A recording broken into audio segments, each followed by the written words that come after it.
What's happening, guys? Ethereum once again, and today is Friday, the last working day of the week. But you know, the cryptos don't really stand for 524, but it's 724. So we will be also covering more videos over the weekend as well. But today I want to touch base on Ether, Bitcoin, and additionally Stellar. So currently, as we speak today, Bitcoin price stands at somewhere around 6,500 according to iCoin sentiment. And the resistance for it stands at, I'm gonna read from my paper of course, 6,625. Following targets for me according to my Fibonacci analysis stands at 6,965, 7,210 and 7,500. And for support, Bitcoin has its support at, well, I have two layers of support for Bitcoin, and it's at 6,270 and 5,975. If you wonder how I define this, go ahead and watch the first video for this week where I shared my actual chart to explain how I define these things. For Ether, meanwhile, the current price stands at $301, resistance is at 315. Following targets, here are important ones, 360 and 420, and I'll look into short opportunity from 420 as it falls into 61.8% through Fibonacci wave. And support meanwhile for Ether is $251. Now for Stellar, I've added it. It's because of the fact that on top 10 currently we have two pairs or two currencies on bullish mode according to iCoin sentiment. That is Bitcoin, which stands as number 1, and Stellar is on the 6th place on top 10 of the cryptocurrencies. And for Stellar, current price is at 22.2 cents. Resistance for me that I've identified stands at 23.3 cents.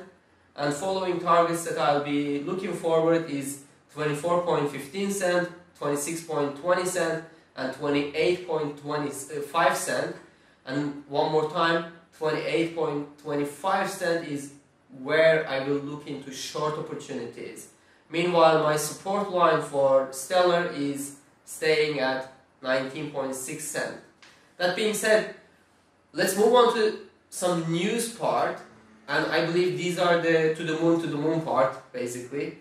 So, according to the Thai SEC Commission, they have announced the names of firms which have received a temporary permit to carry out crypto-related activities. It's not a lot of them, only 7 currency companies or cryptocurrency companies have been approved.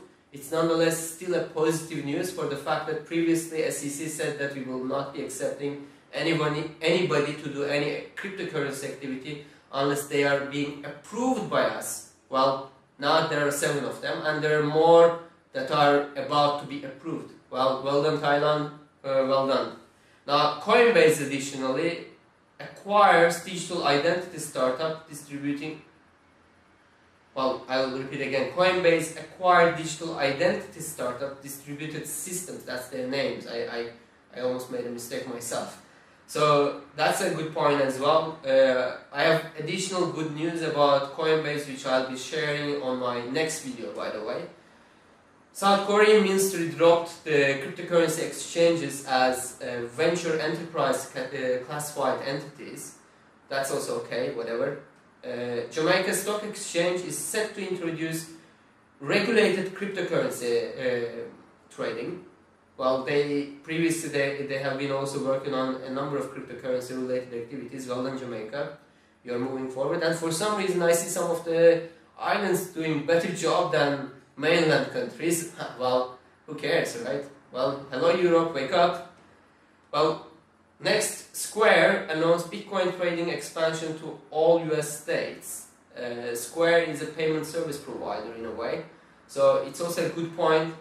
That means that more American retail people and institutional, whatever it is, will have access to cryptocurrencies. So well done Square, thank you very much. Kuwait Finance House, meanwhile, confirmed Ripple as a cross-border transaction solution. They'll be using Ripple. Here is a hint and a side note. I'm not a supporter of Ripple for the fact that I don't believe that it's a cryptocurrency, but nonetheless, any news that is getting close to blockchain application or cryptocurrency application is a good news. That being said, if you have any other comment or question or any cryptocurrency that you would like me to touch base, I want you to go ahead and type it on the comment section below, and I'll be covering it in my next session.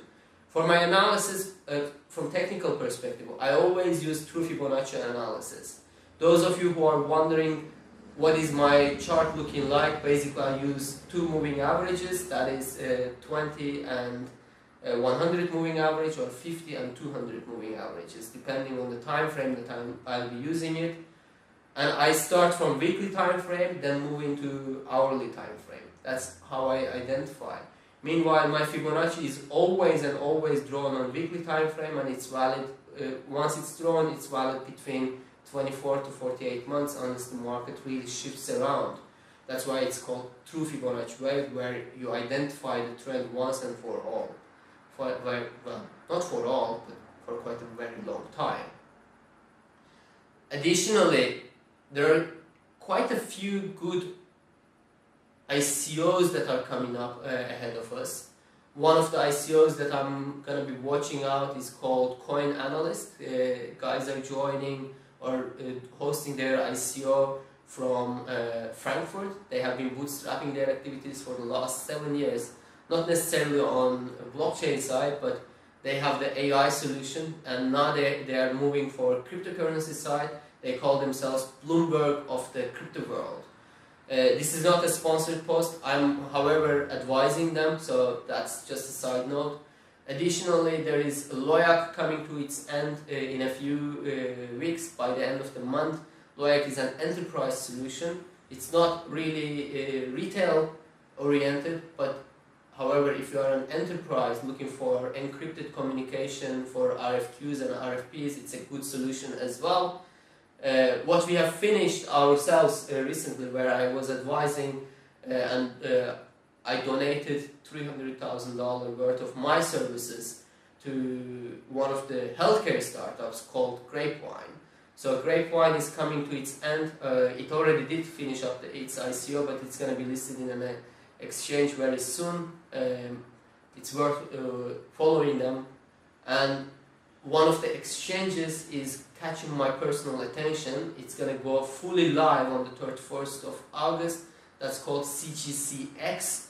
That's an exchange from Singapore. They finished their ICO a while ago, and they are offering fully insured crypto market for you. That means whether you have fiat or crypto, all your funds are insured. So that's another great opportunity to go ahead and check it, not really giving a kind of monopoly for the exchanges. This is summing up for these working days of the week. I'll see you tomorrow in my next video, and in the meantime, one more time, please subscribe to our YouTube channel, write your comment, give your feedback, and I know microphone, we will be developing it. We have ordered the new microphone, it should be arriving very soon. I'll see you very soon. This is Yakub Ibrahimov, joining from A2ZMarkets.com. Take care, have a great one.